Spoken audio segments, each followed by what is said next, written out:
Yo guys, Mon nga pala ng Hardware Voyage at may bago na naman tayong budget gaming phone from Realme.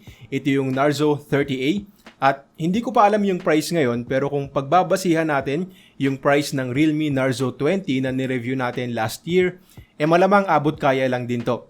So sa video na to, i-unbox lang muna natin at syempre pag-uusapan na rin natin yung specs.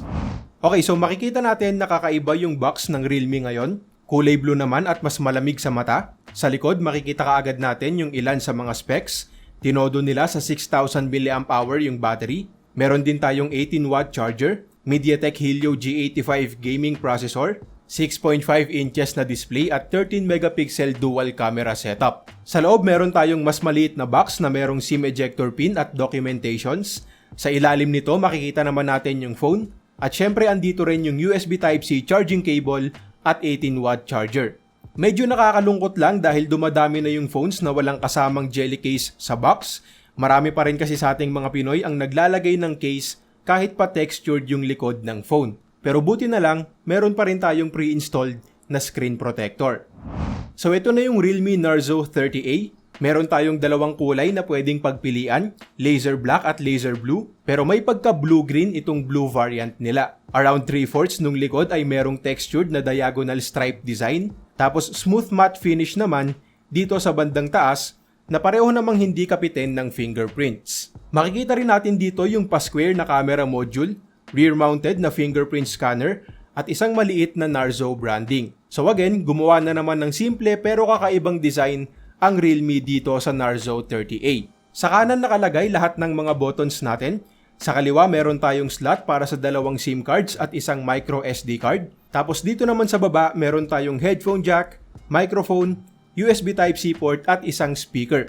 Medyo mabigat yung phone dahil nga malaki yung battery, so expect na natin na talagang matagal maubos at makakadami tayo ng laro dito. Malaki din yung display at 6.5 inches, maliwanag at matingkad din yung kulay, pero 720p pa rin ang resolution. Hindi rin punch hole ang ginamit para sa selfie camera, so pag-uusapan pa natin to sa full review, pero ang masasabi ko ngayon, magandang quality naman ng 720p IPS LCD ang ginamit nila dito. May mga nasubukan din kasi akong budget phones nitong mga nakaraang linggo na meron ding 720p display, kaya pansin ko kaagad na mas angat yung display nitong Narzo 30A.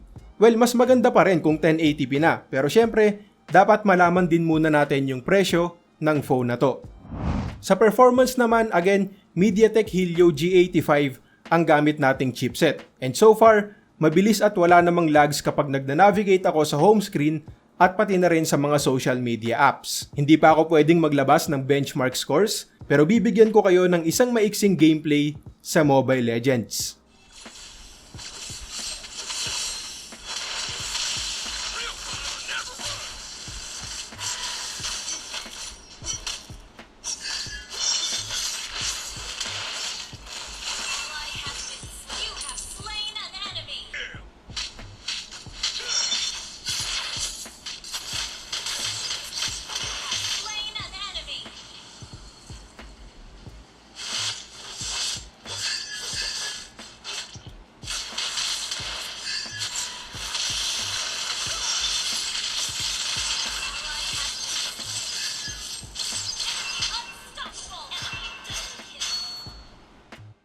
So guys, hindi ko na pahahabain dahil unboxing and first impressions pa lang naman to.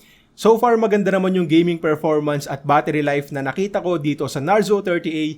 Pero syempre, abangan nyo pa rin yung full review dahil doon pag-uusapan natin kung anong mga games ang kaya nitong i-run, yung battery life, charging time, display, camera, at kung panalo ba to para sa presyo. So guys, yun lang muna para sa ngayon. Kung nagustuhan mo itong video, click mo naman yung like at subscribe. Follow mo na rin kami sa aming Facebook at Instagram accounts. Maraming salamat sa panonood at next time ulit. Peace!